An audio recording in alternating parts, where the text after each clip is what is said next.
Universe अब एक बहुत ही बड़े खतरे से जूझने वाला है। लोग हंसी खुशी अपनी जिंदगी जी रहे हैं क्योंकि वो नहीं जानते हैं कि उनकी तरफ जो डार्क गॉड आ रहा है वो कितनी तबाही लाने वाला है। वो अंधेरे का शैतान एक ऐसी शक्ति है जो समय जितनी ही पुरानी है, वो तब से यूनिवर्स में एग्जिस्ट करता है जब इस यूनिवर्स में डार्कनेस के सिवा कुछ भी नहीं था। यहाँ तक कि सेलेस्टियल्स भी तब एग्जिस्ट नहीं किया करते थे। एक समय पर उस डार्क गॉड को लोगों ने पकड़कर एक ऐसी जेल में बंद कर दिया जिसे लोग सदियों तक एक प्लेनेट समझते आ रहे थे। लेकिन जैसे बहते हुए पानी को ज्यादा देर तक नहीं काबू किया जा सकता है, ठीक वैसे ही उस डार्क गॉड को कोई हमेशा के लिए कैद करके नहीं रख सकता था।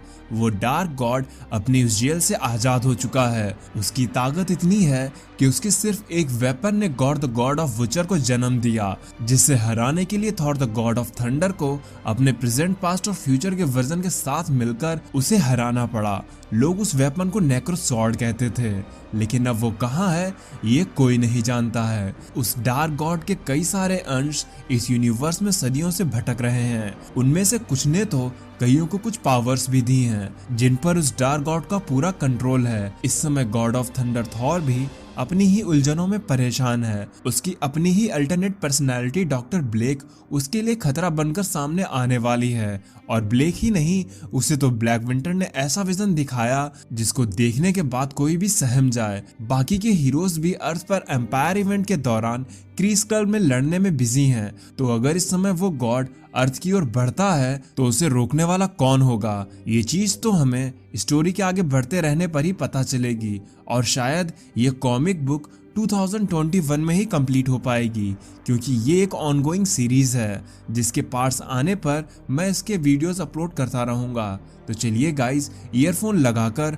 और कमरे की लाइट को ऑन करके बैठिए, क्योंकि वो अंधेरे का राक्षस, अंधेरे का राजा तमराज किल्विश नहीं बल्कि किंग इन ब्लैक आ रहा है।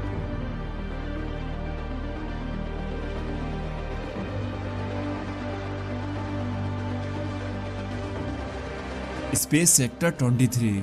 यहाँ पर एक डिस्ट्रेस सिग्नल की फ्रिक्वेंसी काफ़ी तेज़ी से आ रही है, लेकिन ये डिस्ट्रेस सिग्नल कोई मदद मांगने के लिए नहीं है बल्कि ये मदद करने के लिए है। एक स्पेस पॉड से ये सिग्नल आ रहे हैं। जो भी स्पॉट को देखे तो उसे ना खोले, जो भी स्पॉट को देखे वो इसे ना खोले। लेकिन एक क्रीस्टल आर्माडा ने उस स्पॉट को जब देखा तो उनकी क्यूरियोसिटी ने उन्हें अपने शिप पर लाने के लिए कहा, और उनकी यही चीज सबसे बड़ी गलती साबित होने वाली थी। 2 दिन पहले ही जनरल कालामारी के आदेश पर उस एस्केप पॉड को स्पेस से लाया गया, और जब जांच करने के लिए खोला गया तो उसमें उन्हें बस एक सर्वाइवर मिला जो कि एक स्क्रल था। उसने उठते ही कहा वो आ रहा है, लेकिन वो आगे कुछ और कह पाता, साइंटिस्ट ने उसे बेहोश कर दिया। फिर कुछ देर बाद जब वो स्क्रल जागा तो उसने खुद को किसी बेड पर पाया। उसके होश में आते ही उसके पास जनरल कालामारी आए। जनरल ने कहा, वॉरियर तुम होश में आ ही गए। जिस पे उस स्क्रल ने कहा, मैं इस वक्त कहाँ पर हूँ? तो जनरल ने बताया, तुम इस वक्त मेरी शिप पर हो। मैंने तुम्हें किसी मिशन पर भेजा था, लेकिन जब मुझे डिस्ट्रेस सिग्नल मिला तो मैंने तुम्हें रेस्क्यू किया। जिस पे उस स्क्रल ने कहा, मुझे यहाँ से जाना होगा, हमें यहाँ से जाना होगा। जनरल ने कहा, जाना होगा? लेकिन क्यों? तो स्क्रल ने कहा, ओ गॉड तुम समझ क्यों नहीं रहे हो, हम सब मरने वाले हैं। जिसपे जनरल कहता है, इजी वॉरियर, खुद को शांत रखो और मुझे बताओ कि तुम्हारी क्रू के साथ क्या हुआ। तुम्हें हमने एक मिशन पर भेजा था ना? जिसपे वो स्क्रल कहता है, हाँ मैं मिशन पर तो गया था हल्कलिंग के आदेश पर, लेकिन हमने वहां पर कुछ ऐसा देखा जिसपे कोई बिलीव ही नहीं करेगा। वो काली गहरी परछाई अपने आसपास सब खत्म करती जा रही थी, जैसे वो ही सत्य है। यूनिवर्स अब अंधेरे में जा रहा है। उसने मेरे सामने ही देखते देखते एक पूरे ही प्लेनेट को अपनी चपेट में ले लिया। ये बात तब की है जब मैं और मेरे साथी, जिसमें क्रीवी थे, हम सब महाराज हल्कलिंग के आदेश पर एक प्लेनेट पर कुछ चीज को ढूंढने के लिए गए थे। लेकिन हमारी एक साथी ने डिस्ट्रेस सिग्नल को कैच किया। शुरुआत में तो हमें लगा कि ये कोई एक जगह से आ रहा है, लेकिन जब हम आगे की ओर बढ़ने लगे तब वो सिग्नल 1 से 2, 2 से 3 और फिर 3 से कई सारे आने लगे, जैसे सुनसान स्पेस में इन सिग्नल के जरिए कोई मदद मांग रहा हो। और फिर हम सब बारी बारी से एक एक एस्केप पॉड की तरफ उन्हें चेक करने के लिए पहुंच गए। उन पॉड के अंदर कुछ काला सा गाढ़ा लिक्विड भरा हुआ था। शुरुआत में तो हमें कुछ भी समझ में नहीं आ रहा था कि कोई इस तरह से डिस्ट्रेस सिग्नल भेज के इन पॉड्स में ये काला लिक्विड भर के क्यों छोड़ेगा, पर फिर भी मैंने एक एस्केप पॉड को चेक करने की कोशिश की और उनमें से एक पॉड को लेकर अपने शिप पर आ गया। और जब हमने उसे खोला तो उसमें हमें हमारा एक साथी मिला जो कि हमसे मदद मांग रहा था, पर मैं उसकी कंडीशन को देखते ही समझ गया कि अब जो होने वाला है उससे अब हमें कोई भी नहीं बचा सकता, क्योंकि वो एक ट्रैप था। क्योंकि उस पॉड में वो काला लिक्विड कुछ और नहीं बल्कि सिम्बायोट था। उस पॉड के खुलते ही उसने सबसे पहले हमारे क्री साथी को मार डाला और हम सब अपनी जान बचाते हुए उस जगह को लॉक कर भागने लगे। लेकिन वो सिम्बायोट कहाँ रुकने वाले थे, वो एक छोटे से कांच के टुकड़े को तोड़ते हुए बाहर निकल आया।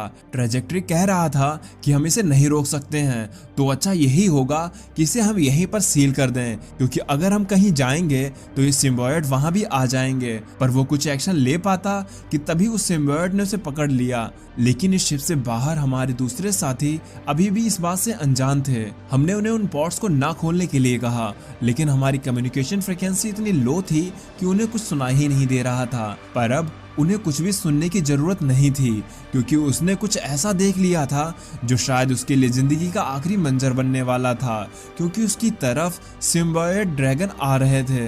हमारे उस साथी ने बचकर भागने की बहुत कोशिश की, लेकिन वो उसमें कामयाब नहीं हो पाया। आखिर कोई सिम्बायोट से स्पेस में कैसे जीत सकता था। उन सिम्बायोट ड्रैगन ने हमारे उस साथी को बहुत ही बुरी तरह से मार डाला। अब बस शिप पर मैं और मेरे कुछ साथी ही बचे थे। एवरॉन ने वहां से भागकर लोगों को डिस्ट्रेस सिग्नल भेजने की कोशिश की और फिर हमने ये सोचा कि हम अपने शिप में सोलर सिस्टम से जितना दूर हो सके उतनी दूर ले जाएंगे। लेकिन वो सिम्बायोट कुछ अलग ही थे, कुछ ज्यादा ही पावरफुल। उन्होंने हमारी पूरी शिप को अपने सिम्बायोट से ढक लिया था, जैसे वो अब हमें हमारी शिप के ही साथ खाने वाले थे। जनरल कालामारी, आप सोच भी नहीं सकते हो कि वो मंजर कितना डरावना रहा होगा। उन सिम्बायोट ने हमारी शिप को क्रश करना शुरू कर दिया था। हमारी शिप के बोल्ट, हमारी शिप के दरवाजे और इक्विपमेंट्स सब टूटना शुरू हो गए थे, पर हम भी हार नहीं मानने वाले थे। हमने डिसाइड किया कि अगर आज वो दिन है जब हम मरेंगे तो इन सिम्बायोट्स को साथ में लेकर मरेंगे। इसलिए हमने शिप को सेल्फ डिस्ट्रक्ट मोड पर लगा दिया।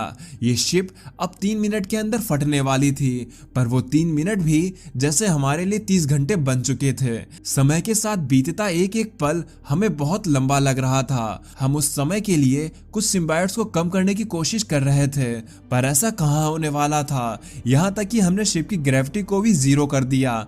हमने कोशिश की कि हम उन्हें रोक सकें, लेकिन तभी उन्होंने हमारे एक साथी एवरॉन को अपने एक ही वार में खत्म कर दिया। अब हम सब अपने सामने मौत देखकर डर चुके थे। वहां कोई भी होता तो वो डर ही जाता। इसीलिए हमने अपनी जान को बचाने का फैसला किया और अब हम दोनों ही लोग एस्केप पॉड की तरफ भागने लगे, इस उम्मीद में कि शायद हम बच सकते हैं। पर रास्ते में हमें हमारा एक क्री साथी मिला जिसे हमने मरा हुआ समझ लिया था। उसे सिम्बायोट ने अपने जाल में फंसा कर रखा था। वो मुझसे खुद को मारने के लिए कह रहा था, पर जब मैं उसके पास गया तो उसकी आवाज बदल गई, जैसे उसके अंदर से कोई मुझे ही देखकर कह रहा था, अब बहुत देर हो चुकी है, तुम हमसे बचकर नहीं भाग सकते। पर मलांज इतना डर गई थी कि वो कुछ समझ ही नहीं पाई। वो तुरंत पॉड में बैठकर वहां से भागने लगी, पर अब मैं भी समझ गया था कि मुझे क्या करना है। मैंने उसे समझाने की कोशिश की कि हमें यहाँ से नहीं भागना चाहिए, क्योंकि अगर हम यहाँ से भागते हैं तो जैसे ही इन एस्केप पॉड्स के चक्कर में हम फंसे हैं, उसी तरह से बाकी के लोग भी फंस सकते हैं। इसलिए हमें यहाँ से भागना नहीं चाहिए।